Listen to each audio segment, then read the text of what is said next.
बिस्मिल्लाहिर्रहमानिर्रहीम। तो जब तक फ़िक्र इमाम हुसैन हमारे वजूद में नहीं आती, जब तक बातिन फ़िक्र आपकी ऐसी नहीं बनती जैसी इमाम हुसैन की थी, फरमाया इस मकतब में आने के लिए चंद सिफ़ात का आपके वजूद में होना ज़रूरी है। मैंने शायद कल की मजलिस में भी आपको बोला था कि आपकी फ़ौज भी जब किसी को फ़ौजी बनाने के लिए लेती है तो पहली चीज़ देखती है फ़िज़िकल फ़िटनेस है कि नहीं है।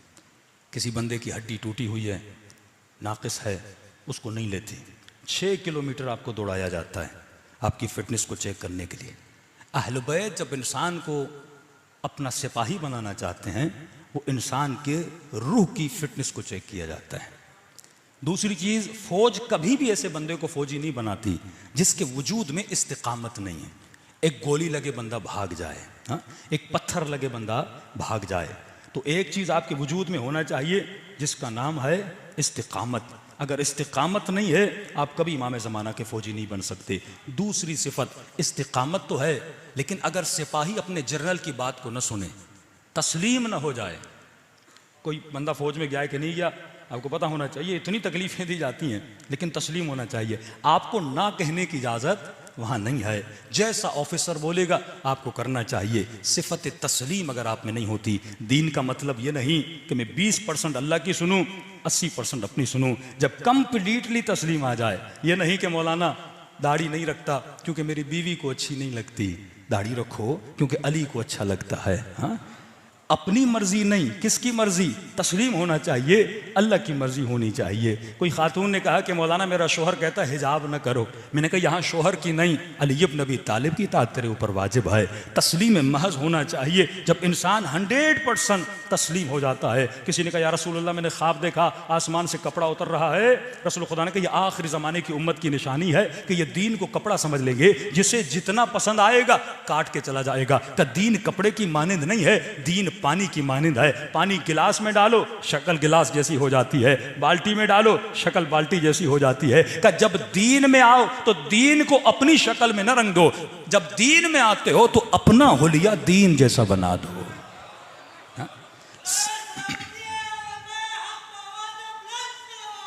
अल्लाह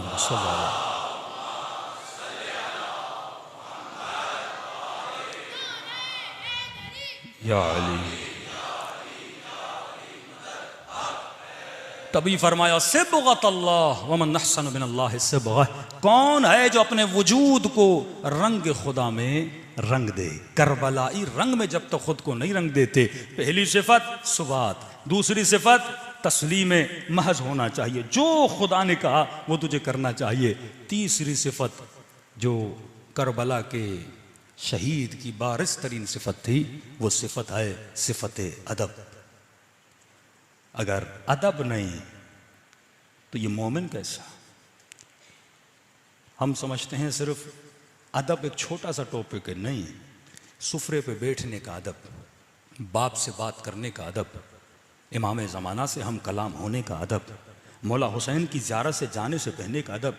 कई लोगों को मैंने देखा जो बेअदबी से इमाम हुसैन की ज़ियारत करते हैं, न गुस्ल करते हैं, न वज़ू करते हैं, न साफ़ कपड़े पहनते हैं। हुसैन की मजलिस में आओ तो बाअदब होकर आया करो, बावज़ू होकर आया करो, कपड़ों को पाक करके आया करो। ये अदब है।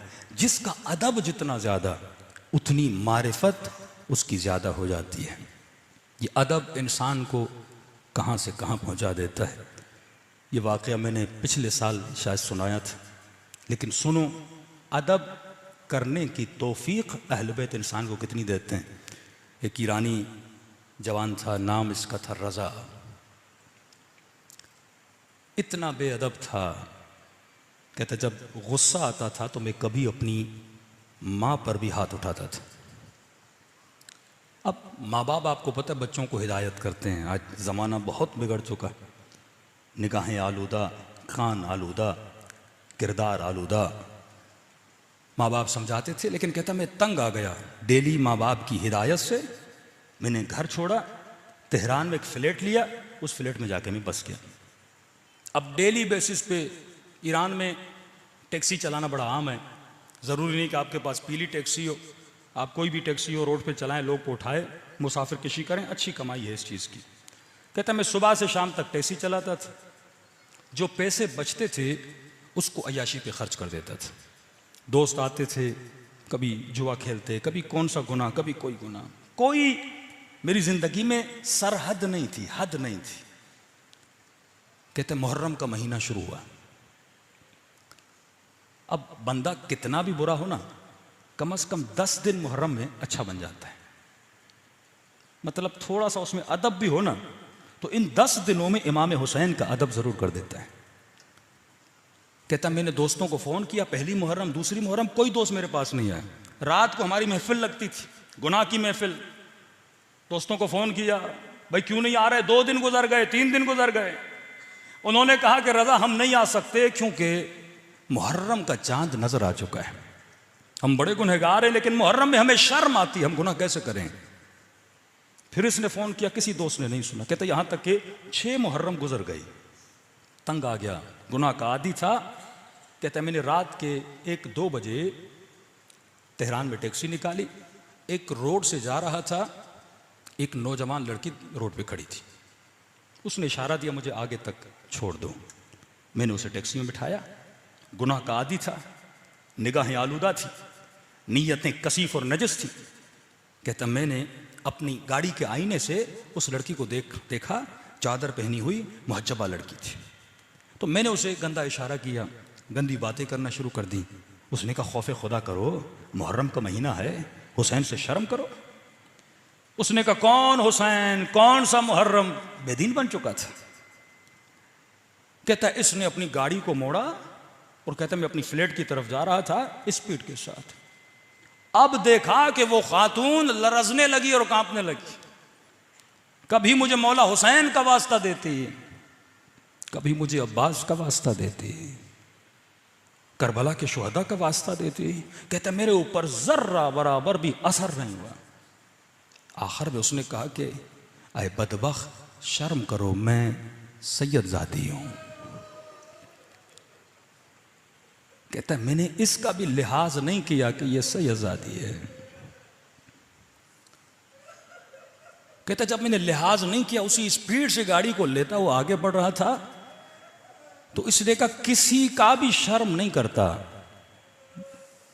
मेरी दादी जहरा का शर्म कर ले।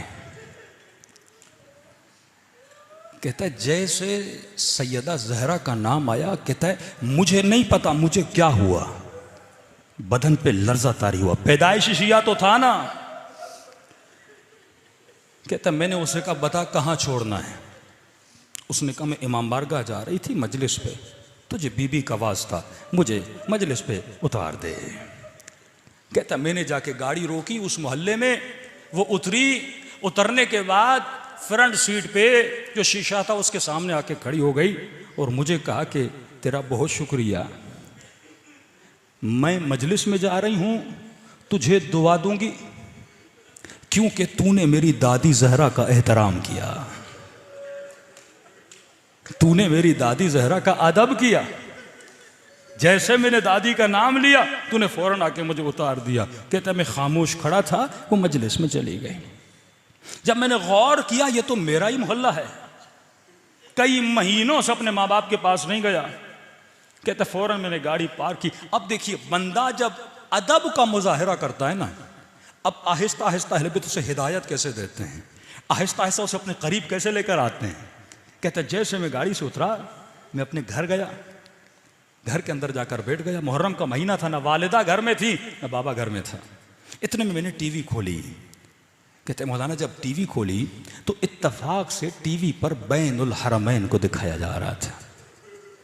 कभी अब्बास का रोज़ा, कभी इमाम हुसैन का रोज़ा दिखाया जा रहा था और जाकिर इमाम हुसैन के मसाए पढ़ रहे थे कि हुसैन इतने गरीब थे कि उसकी 4 साल बच्ची को तमाचे मारे गए। शियों का इमाम इतना गरीब था कि उसके जनाजे पे घोड़े दौड़ाए गए। कहता जब मैंने मसाइब सुनना शुरू किए ना तो मैंने रोना शुरू किया। फिर मैंने चैनल बदला तो अचानक मैंने क्या देखा, जन्नतुल बकी दिखाया जा रहा है और जाकिर सैयदा जहरा के मसाइब पढ़ रहा है कि हुसैन की अम्मा इतनी मजलूमा थी कि उनकी पसलियों को तोड़ दिया गया था। कहता मेरी कैफियत बदल गई। कई सालों के बाद मसाइब सुन रहा था। ये मजलिस हुसैन 1000 सालों का सफर लम्हों में तय करवाती है। कहता इतने में घर का दरवाजा खुला, मैंने क्या देखा, मेरी बूढ़ी माँ जिसकी बेहतरामी करता था, जिसकी बेअदबी करता था, वो घर में दाखिल हुई और इतने महीनों के बाद जब मुझे देखा माँ खुश हो गई। कहता मैं दौड़ा दौड़ा गया और माँ के कदमों पे गिर गया। कहता मेरी माँ ने बड़े प्यार भरे हाथों से मेरे सर को बुलंद किया। जब मेरी आंखों में आंसू देखे ना, कहने लगी रजा तू वो नहीं है जो घर छोड़ के गया था, तू बदल गया है, क्या हुआ है तुझे? कहने लगा अम्मा कहाँ से आ रही हो? कहा हुसैन की मजलिस से आ रही हूँ। कहा अम्मा अगर जहमत न हो मुझे हुसैन की मजलिस में लेकर जाओगे? इसके मोहल्ले वाले कहते हैं जब इसने मजलिस में आना शुरू किया, इससे बड़ा नमाजी, इससे बड़ा मुत्तकी, इससे बड़ा परहेजगार उस दिन के बाद किसी ने नहीं देखा। कभी अज़ादारों की बर्तनों को धोता, कभी जूतियां बनाता, कभी मसाइब पे इतना रोता, किसी ने ऐसा रोता हुआ किसी को नहीं देखा। कहा 40 के दिन आए, काफिला बना। मस्जिद के काफिले सालार ने कहा हमें काफिले पे जाना है। जिस लड़के को लेकर जाना था वो बीमार हो गया। कहा किसको लेकर जाएं? सब ने कहा रजा बड़ा अच्छा लड़का है, इसे लेकर चलते हैं। इसे कहा तुम कोई पैसे न दो, लोग कहते तू हमारे साथ चलो। कहता जैसे मैं करबला पहुंचाना, कहता मौला हुसैन मुझे पता होता इतने करीम हैं, इतने जल्दी राजी हो जाते हैं मौला, मैं कब का आपके दरवाजे पे आ जाता। कहता काफिला वापस आया, मैंने शुक्र खुदा अदा किया। इतने में काफिला हज पे जाने वाला था। उस काफिले सालार ने भी बोला कि रजा तू हमारे साथ चल, जाहिर बड़े खुश होते हैं जब तू साथ होता है। कहता है चंद महीनों में हुसैन की कब्र की ज़ियारत भी हो गई, लेकिन जब जन्नतुल बकी पहुंचा, कहता है घुटनों के बल जहरा की कब्र के सामने खड़ा हो गया। कहने लगा बीबी में बहुत बुरा था, मुझे नहीं पता ये घर इतनी जल्दी लोगों को होर बना देता है, इतनी जल्दी खताओं को माफ कर देता है। कहते हज से वापस आया, तेहरान का बहुत मुत्तकी एक ताजिर था, वो मेरे वालिद से मिला। उसने कहा कि मैं कई दिनों से देख रहा हूँ इस मोहल्ले में आपके बेटे से बड़ा कोई मुत्तकी नहीं है। अगर आप राजी हूँ, मैं चाहता हूँ अपनी बेटी की शादी इस जवां से कराऊं। कहता क़िबला मैं अपने बेटे की गारंटी नहीं लेता, चंद महीने हुए, नेक हुआ है, जाके उससे आप खुद बात करें। ये बूढ़ा आता है, कहता है रजा मैं तुझे कई महीनों से देख रहा हूं, तू नेक बन गया है, लेकिन एक शर्त पे अपनी बेटी दूंगा, आज के बाद हुसैन का दामन न छोड़ना। कहता है क़िबला अल्लाह मौत दे अगर मैं दामन हुसैन को छोड़ दूं। मैंने तो इनको पहचाना भी नहीं था कि कल आ जा बेटी का रिश्ता लेने। रजा फैमिली के साथ रिश्ता लेने गए। ईरान में रस्म है, जिस बच्ची का रिश्ता लेने जाते हैं वो बच्ची चाय लेकर आती है। कहते हैं बड़े अदब व हया से बैठा था। ये लड़की जब चाय लेकर आती है, ये चाय का कप उठाता है, उस लड़की की निगाह जब इसके चेहरे पे पड़ती है बेहोश होके गिर जाती है। वालिदैन उठा के कमरे में ले जाते हैं। होश में आती है तो ज़बां पे एक ही जुमला होता है या ज़हरा, फिर बेहोश हो जाती है। फिर होश में आती है, एक जुमला बोलती या ज़हरा, फिर बेहोश हो जाती है। जब सही से होश में आई, माँ ने कहा बेटी मसला क्या है? कि अम्मा खुदा की कसम कल ख्वाब में सैयदा फातिमा को देखा था। अम्मा कल मैंने हुसैन की दुखियारी माँ को ख्वाब में देखा था और खुदा की कसम बीबी ने इसी जवां की तस्वीर दिखाई थी और कहा था कल ये तेरे रिश्ते के लिए आ रहा है, जवाब न देना। इसने मेरी बेटी का एहतराम किया था, तू इसका